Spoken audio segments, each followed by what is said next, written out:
the light. Because unfortunately, a lot of people desire going to church, they like going to church, but they don't have desire to stay with the word. They don't have the desire to labor in the word, to receive the light. But they just like going to church, and so they are in the church, but they are still in darkness. That is why they go to church and they still do things the way the unbelievers do it. They still do things the way the Gentiles do it, if I should use the Bible word. So until light has dawned on you, you still walk in darkness. And as long as you are still in darkness, you are not free. So Jesus said, you want freedom? This is it. You will know the truth, and the truth that you will know, when you walk in it, you are free. Praise the Lord. It sounds simple, but it is very complex to a lot of people.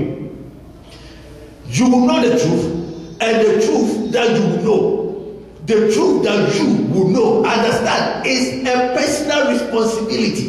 The truth that you will know, not the truth that your pastor will know for you. The truth that you will know is what guarantees your own freedom. The truth that you will know. So until you desire, until you develop the quest to know the truth, and to pay the price by spending time with God in His Word, it will not be revealed unto you. Because listen to me, when it comes to the revelation of the Word, no school can give it to you. It comes by the Holy Spirit.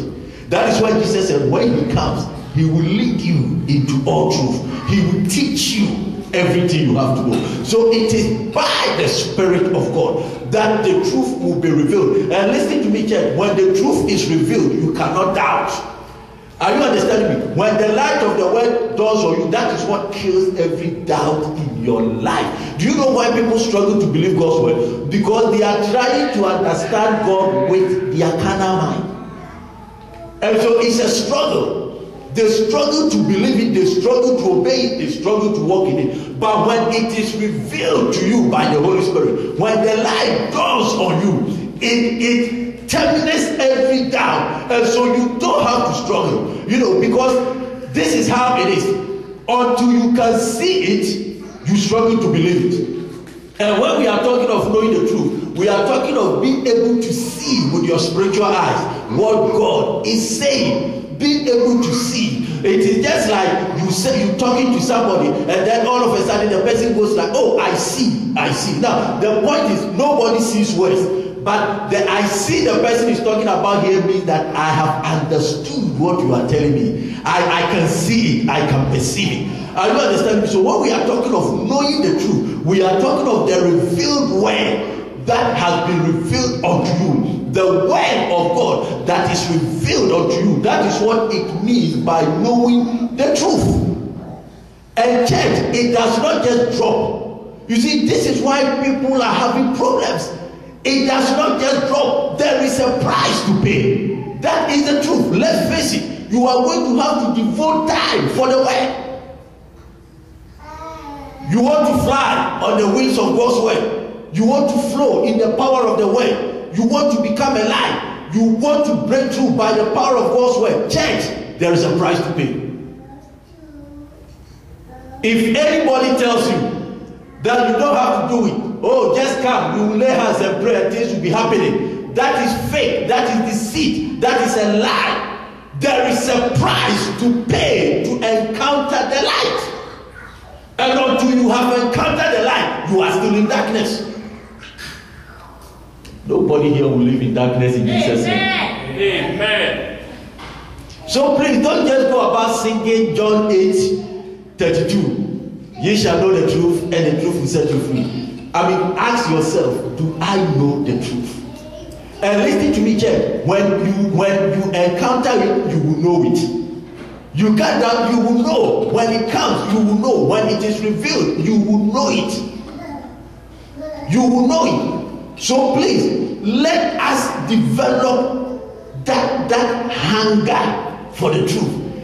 And develop the attitude of spending time, quality time with God's word. Please let us stop wasting time and let's begin to invest in time. We waste too much time as children of God. over unnecessary things, unnecessary conversation, unnecessary visitation, unnecessary moving around. And so people still walk in darkness even though they are in the church. Because they have time for everything but the word of God. And that is an attack of the devil. Because like I have always said, the devil doesn't care how many times you go to church. As long as the truth is not revealed to you, he doesn't have problem with you. Even if you want the devil to escort you to church, he will do it. Because they go to church. So the only Christian the devil is afraid of is the Christian who is walking in the light. Is the Christian who has received the revealed word. Is the Christian that have come into contact with the light of the word. Because when the light dawns on you and you appear, darkness must give way. Because light came, darkness could not comprehend it. Praise the Lord.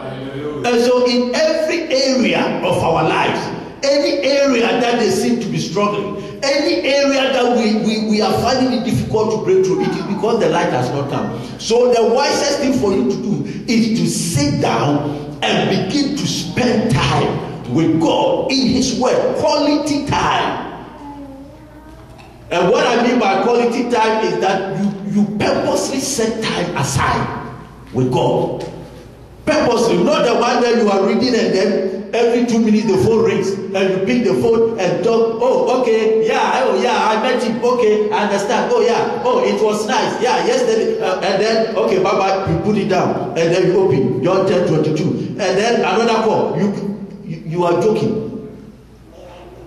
You don't encounter light like that. Are you understanding me? That is why the Bible says, a man that wants wisdom, that is hungry for wisdom, will separate himself and intermingle with God. That is, he turn his back on anything that will disturb him, any noisy thing, any activity, and now focus on God. God, I need light. And let me tell you, church, God wants to give us light more than we even want him to. But the point is that we haven't positioned ourselves to receive it.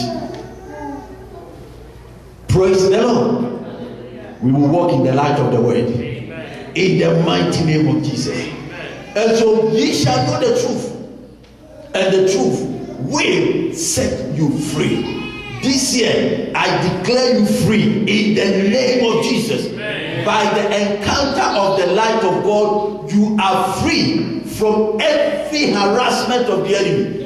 In Jesus' mighty name. Amen. Ye shall know the truth, and the truth will set you free. So the question is, if it is the truth that will set me free, then what is the truth? Because I need to know what the truth is in order to go after it to be free. So what is the truth? And Jesus answered that question straightforward in the book of John 14 chapter 6. You want to know the truth? He said, I am the way, I am the truth, and I am the life. John chapter 14 and verse number 6. I am the way, and I am the truth, and I am the life. This is a statement that Jesus made, and nobody has ever contested this. Nobody. There is no religious leader that has stood up and said, I am also the way. If anybody tries that, the angels of God will strike him dead. Jesus did not say, I am a way. That would have suggested that there are many ways and he's one of them. But he said, I am the way. He used a definite article. It means I am the one and only way. I am the way. I am the truth. You want to know the truth? I am the truth. And so until you know me, you don't know the truth. Nobody comes unto the Father but by me. Nobody. And the word nobody means nobody. I am the truth. You want to come to the Father, you can't go through to the Father until you come through the truth. Because he's the Father of truth, and the way to him is the way of the truth. So until you know me, you have no access to the Father. It is settled. Every other thing is a lie. Every other thing is fake. I am the truth. Praise the Lord.